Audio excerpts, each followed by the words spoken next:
Happy 4th of July, everybody.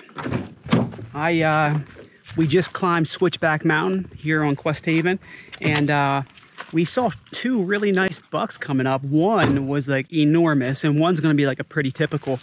But every year on the 4th of July, our family comes up here to the family cabin, where it has the most tremendous view you could ever imagine. And we have a campfire, and you can see all the fireworks in the entire area. State College, Tipton, you name it, you can see all the fireworks. So I'm gonna get this mowed up and ready for everybody to start coming.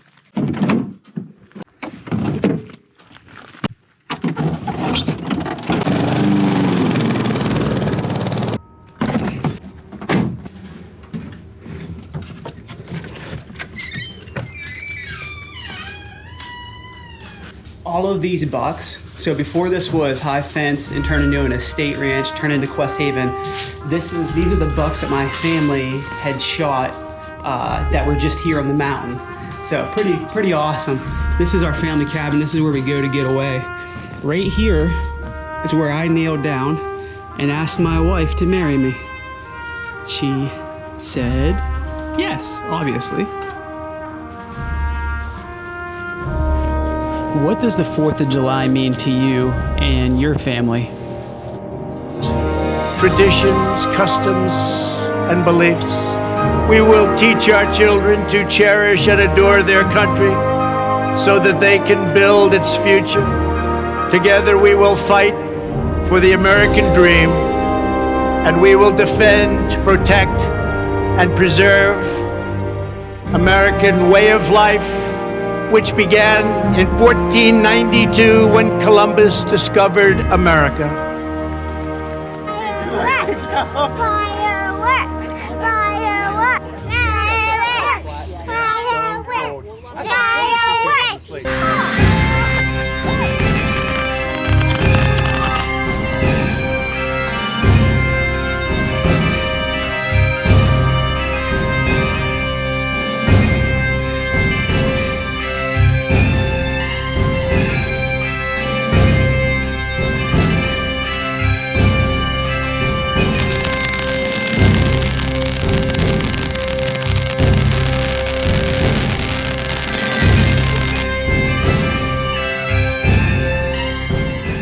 Guys, I want to talk to you briefly about what heroes are to me, and I think everybody might have a little bit different perspective on what a hero is to them, and that's okay. But for me, growing up, I was constantly being told from my dad and my uncles about people that fought for this country and gave the ultimate sacrifice. So I grew up with a deep respect for this nation's warriors that have fought, and a lot of them who have died for this country. My brother Nate was just at a Civil War cemetery where he showed me a picture of a bunch of Pennsylvania boys that had fought and died in the Civil War. And that, to a lot of Americans, that is so far out of sight, out of mind. And I don't want to forget those people. So when we just went through 4th of July weekend, so all weekend trying to not forget those people. There's a lot going on. We all have families, we have picnics, we have celebrations.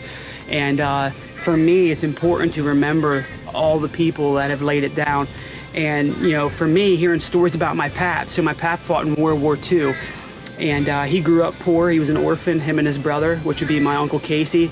My Uncle Casey fought the Japanese in the Pacific, while my pap was fighting the Germans in the European theater.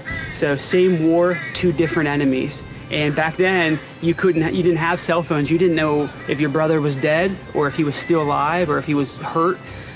So they didn't even know until they came home what was going on with the other one. My pap was eventually wounded. A tank shell put shrapnel all through his body, and he had a bunch of surgeries to get it taken out, but to the day he died, he still had metal shrapnel in his body from a tank shell. But he made that sacrifice for our country, so I grew up hearing about that. The guy that was wounded with him ended up dying. My pap was able to pray with him and talk to him before he died. And in my mind growing up, that's what a hero looked like. And then to go on and hear about my Uncle Bo, who fought in Vietnam, which, his name's John, but we couldn't say that when we were babies. We called him Bobo. So Uncle Bo fought in Vietnam. He got the Bronze Star. He signed up to go fight in Vietnam. After talking to his dad, my pap, that fought in World War II, he heard stories about how bad it was, and he still signed up and did that. He did it for our country, and he was awarded the Bronze Star. And then as time goes on, kids that are my age, the Patterson brothers, I grew up with the Patterson brothers, and there's very few childhood memories that doesn't involve at least one of the Patterson brothers, if not both. And these guys both fought as Army Rangers, and just hearing the stories of what they went through and what the sacrifices that they made for this country, I can't imagine carrying one of your best friend's bodies off a rooftop who just got killed and then getting shot in the face and then coming home to find out that there's people burning the American flag, to find out that there's NFL players like Kaepernick that are kneeling during the national anthem and people are calling them heroes. That just seems so twisted to me. And I don't understand how that could possibly make sense. I have other friends like Michael Whippy. Michael Whippy is a Navy SEAL, and I don't even know how many tours he's done, but he was in the front lines. And he made a lot of sacrifices, several times, very, very close to losing his life. You know, I have a brother who's a federal officer. I'm talking about he's doing drug bust every week. He's making a real difference in America, and he's putting himself on the line every day, just like our police are. Part of making this video is I want to thank those people. I want people to understand where my family stands when it comes to the 4th of July and who we honor and who is actually a hero versus who is not a hero. And thank you guys for listening to me rant. Once again, I want to thank all of our sponsors. Federal Ammunitions, this channel wouldn't exist if it wasn't for Federal Ammunitions. I want to thank Gunwerks Custom Rifles. I also want to thank the USCCA. Support us by supporting these companies. I have links in the description for each company. So if you need ammo, go to Federal. If you want a custom rifle, get yourself over to Gunwerks. And the USCCA, if you have a desire to carry, I know there's a ton of people that have never bought a firearm that realized I'm not safe. The police can't keep me safe. And these riots and all the crimes that have happened have opened up America's eyes. And that's why there's a ton of people buying their first handgun or first AR or whatever to protect their families. So if you're one of those people, or if you haven't looked up the USCCA yet, you need to check out the USCCA. When you get a membership, they protect you on a number of levels, whether it's legal protection, whether it's just informing you and providing resources to tell you, if you have a concealed carry license, it tells you what states honor your concealed carry license. It gives you all the information that you need if you're a new or experienced gun owner.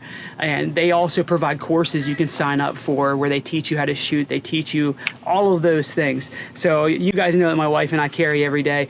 We are backed by the USCCA. We have memberships with them, so I can sleep well at night knowing that they have our back.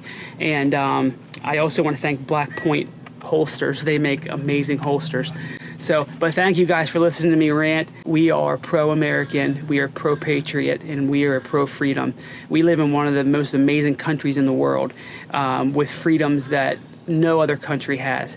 And those freedoms are being infringed on every single day. It's getting worse and worse, and we have to hold on. We have to get a foothold to keep those freedoms. So there was a video made by the Warrior Poet Society. I'm going to link that video at the end of this video because he also had some really good points on why America is the greatest nation ever in existence. So feel free to watch that video after this one. Thanks, guys. We appreciate you.